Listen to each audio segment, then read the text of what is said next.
10টা টাকা নিলাম। কানে কথা যায় না নাকি? শুনেছি। কেন নিলাম? শুধুবে না? শুধিয়েছি কখনো? আমি যদি 10টা টাকা উড়িয়ে দিই? দেবে?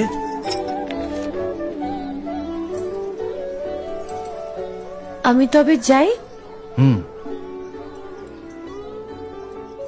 আমরা থিয়েটার দেখতে যাচ্ছি। তুমি কি শুনলে আমি কি বললাম?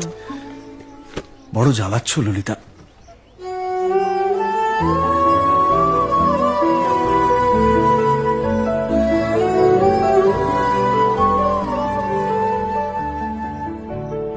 কি হয়েছে? আমরা সবাই থিয়েটার দেখতে যাচ্ছি। আমরা বলতে?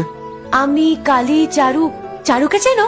ওই যে পাড়ার মোড়ের বাড়ির আমার বন্ধুর ব্রাহ্মবাড়ি। হ্যাঁ, ওই চারু, চারুর মা আর ওর মামা। এই মামাটিকে?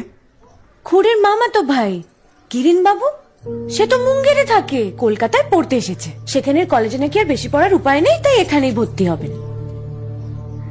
বাহ, তার সম্পর্কে সবকিছু একেবারে ঠোঁটস্থ করা হয়েছে দেখছি।